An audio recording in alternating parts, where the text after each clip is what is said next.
राणी उंचेगावमध्ये गोखूर खताची निर्मिती. घनसावंगी तालुक्यातील राणी उंचेगाव येथील प्रगतशील शेतकरी श्री विठ्ठल खैरे यांनी राणी उंचेगाव येथे गोखूर खताची निर्मिती केली असून ते म्हणाले आहे की माझ्याकडे सावित्रीबाई फुले गोशाळा आहे. माझ्या गोशाळेमध्ये 140 ते 150 गायी आहेत.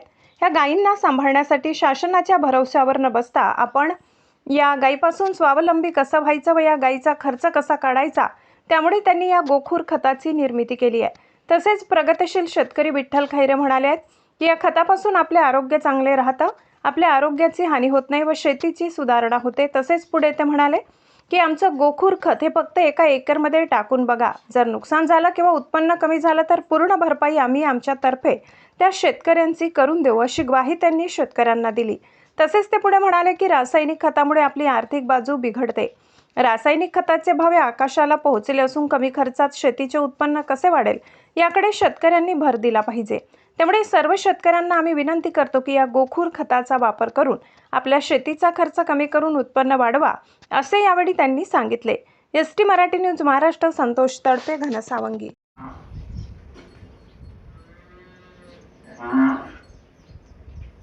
वरचे रिझल्ट नाही, पैसे परत घेत आहे.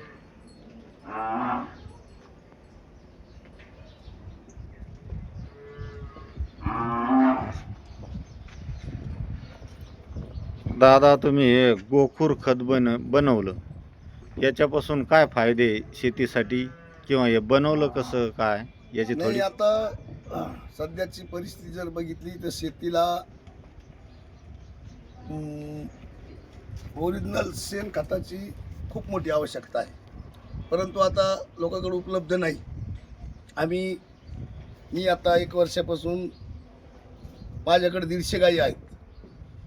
त्या गायीला आम्ही आता सांभाळ करणं अवघड झाल्यामुळं सावित्रीबाई फुले गोशाळा नावाने आम्ही तिथं रजिस्ट्रेशन केलं. आणि आता ही गोशाळा स्वावलंबी झाली पाहिजे, कारण कोणाच्या विश्वासावर चालत नाही. कोणी कधी देईल नाही देईल, सरकार देईल नाही देईल, या भरोश्यावरती चालणार नाही. म्हणून आम्ही ही गोशाळा स्वावलंबी बनण्यासाठी एक गोखूर नावाचं एक खताचं प्रॉडक्ट बनवलं. हे आमच्या गायी बघा, ह्या सगळ्या 100% गावरान गायी आहेत. आणि गावरान गाईचं शेणखत हे सतत 3 वर्ष शेतीला पूरक काम करतं, जेणेकरून रसायन खताने शेतीची आता पूर्णपणे अंगार झालेली आहे. शेती आता नको नकोसं म्हणती, परंतु आता शेतकऱ्याकडे पर्याय राहिला नाही.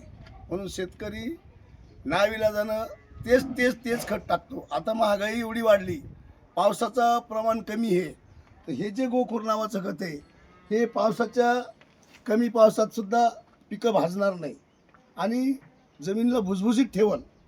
जमीन ही सतत 3 वर्षापर्यंत जमिनीमध्ये हे काम करेल.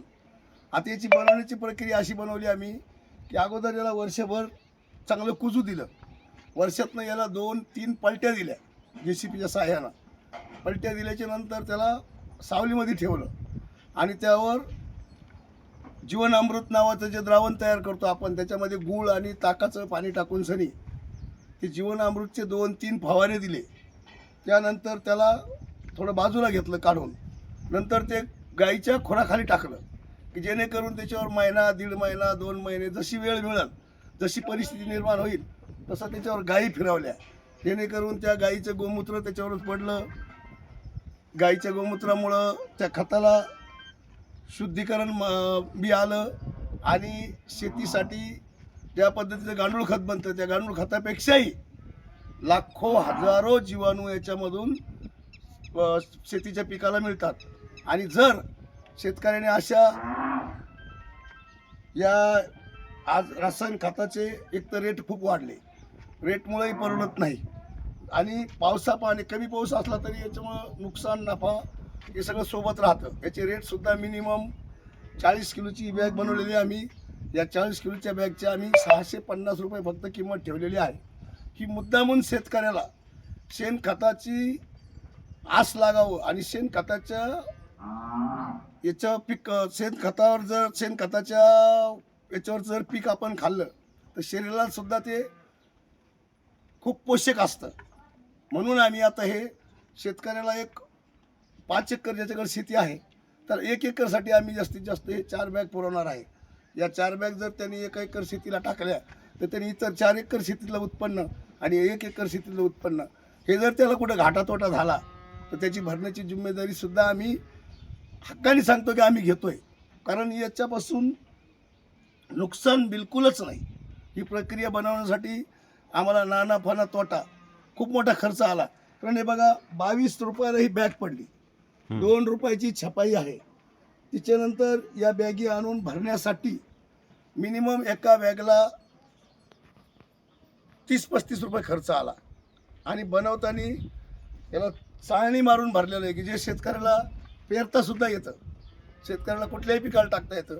हळद असू द्या, आलू असू द्या, सोयाबीन असू द्या, शेतकऱ्याला ज्या पद्धतीनं वापर करायची गरज पडेल त्या पद्धतीने याचा वापर करता येतो. आणि आमची गॅरंटी आहे की शेतकऱ्याने यानंतर एकदा जर एका शेतकऱ्याने जर 1 एकर शेतीला जर हे वापरलं तर तो शेतकरी 100% एक गाय आणि 2 बैल ठेवल्याशिवाय राहणार नाही याची मला खात्री आहे. म्हणून शेतकऱ्याला याच्यामधून दोन्ही फायदे होऊ शकते. गोशाळासुद्धा स्वावलंबी होऊ शकते आणि शेतकऱ्याचं सुद्धा याच्यामध्ये हित खूप मोठं आहे. जेणेकरून शेतकरी 2 बैल एक गाय जर सांभाळली तर भविष्यात त्याच्या शेतीचं शेणखत टाकून तो पीक तेच करू शकतो. आणि पूर्वीचा इतिहास आहे, जे लोक शेणखतावर शेती करत होते त्यावेळेस त्या शेणखत टाकून शेतीमधून जे ज्वारी गहू उत्पन्न व्हायचं ते जे शेतकरी खायचे त्या शेतकऱ्याचं वय मिनिमम 90, 95, 100, 125, 110, 105 असं असायचं. आणि आता हे रासायनिक खतावर जे पीक खातो आपण, रासायनिक खतावर तयार झालेलं, त्या पिकामुळं मानवाचं आयुष्यसुद्धा 40, 50, 60 आखरी 70च्या आतमध्येच माणूस संपायला लागला. म्हणून माझं तुम्हाला सर्व तुम्ही पत्रकारांचं सुद्धा मी अभिनंदन करतो की तुम्ही अशा महत्त्वाच्या विषयाला हात घातला. कारण हे जर शेतीला शेणखत वापरलं गेलं आणि त्या शेतकऱ्याने जर स्वतः घरच्या घरी याच्यावरचा भाजीपाला जर खाल्ला तर माझी गॅरंटी आहे आणि आत्मविश्वाससुद्धा आहे. आणि पूर्वजात आपले आईवडीलसुद्धा सांगतात की या शेणखताच्या वर तयार झालेलं अन्न जर खाल्लं तर त्याचं 100% आयुष्य वाढल्याशिवाय राहणार नाही आणि जमिनीला येणारी पुढची पिढीसुद्धा सुखी झाल्याशिवाय राहणार नाही. एवढंच सांगतो आणि थांबतो. जय हिंद, धन्यवाद. पायाखाली मोकळे असल्यामुळे किती दिवसाचं खत आहे ते? हे 2 दिवसाचं. आता बारीक कशामुळे झालं ते? हे यांच्या खुराखाली पायाखाली जरा गाई फिरत्यात, हां हां. त्याच्यावरच हिंडत्यात, त्याच्यावरच उभं राहून चारा खात्यात. जास्तीत जास्त 1 ना 2 दिवसात रात्री बारीक होऊन जाते. मग आता हे डबल चालून समजा हे याला चाळून बिळून त्याला परत प्रक्रिया करायची. परत प्रक्रिया केल्याच्या नंतर त्याचं एकदम पत्तीसारखं बनतंय जेणेकरून त्यात बॅक्टेरिया चांगला तयार होतो. हे काही बसतो पाठीकडे